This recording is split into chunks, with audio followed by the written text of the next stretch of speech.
Most important for prelim exams, আপনাদের prelim এক্সামের জন্য যেটা ইম্পর্টেন্ট, বাংলাদেশ বার কাউন্সিলের ইলেকশন ট্রাইব্যুনালে মোট সদস্য সংখ্যা কতজন? 3 জন। বাংলাদেশ বার কাউন্সিলের ইলেকশন ট্রাইব্যুনালে মোট সদস্য সংখ্যা হচ্ছে 3 জন। ক্লিয়ার? অ্যাটর্নি জেনারেল হচ্ছে চেয়ারম্যান, অ্যাটর্নি জেনারেল হচ্ছে এই ইলেকশন ট্রাইব্যুনালের চেয়ারম্যান। কিন্তু মজার ব্যাপার, টুইস্ট যেটা বাংলাদেশ বার কাউন্সিল ট্রাইব্যুনাল নামে আলাদা ট্রাইব্যুনাল আছে। বাংলাদেশ বার কাউন্সিল ট্রাইব্যুনাল নামে একটা আলাদা ট্রাইব্যুনাল আছে। ওই ট্রাইব্যুনালের সদস্য সংখ্যাও 3 জন, কিন্তু অ্যাটর্নি জেনারেল ওইখানের সদস্য না।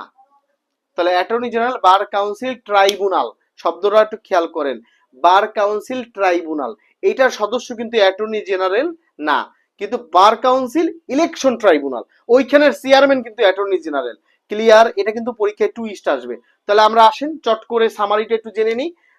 আমরা the Bangladesh legal practitioners and bar council rules 1972, এখানে রুল 3-এ আমরা যা পড়েছিলাম যে বাংলাদেশ বার কাউন্সিল এটা নির্বাচনের আয়োজন করবে এবং নির্বাচনী তফসিল প্রোগ্রাম অফ ইলেকশন ঘোষণা করবে নির্বাচনের 45 দিন পূর্বে।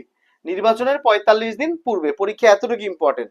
এবং অ্যাটর্নি জেনারেল যিনি বাংলাদেশ বার কাউন্সিলের চেয়ারম্যান, উনি এই নির্বাচনটা অ্যারেঞ্জমেন্ট করবে, নির্বাচনের ব্যবস্থাটা তিনি করবেন। এই গেল রুল 3।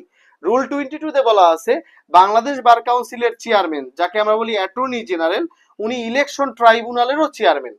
বাংলাদেশ বার কাউন্সিলের চেয়ারম্যান যাকে আমরা বলি attorney general, ex officio post, উনি বার কাউন্সিল ইলেকশন ট্রাইব্যুনালেরও চেয়ারম্যান।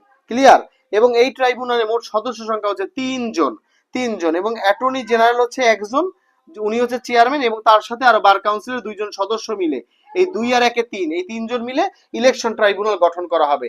আর প্লেলির জন্য যেটা টুইস্ট, এটা বারবার মাথায় রাখবেন, বার কাউন্সিল ইলেকশন ট্রাইব্যুনালের সদস্য সংখ্যা 3 জন, অ্যাটর্নি জেনারেল হলো চেয়ারম্যান ইলেকশন ট্রাইব্যুনাল, এই যে ইলেকশনটা আছে।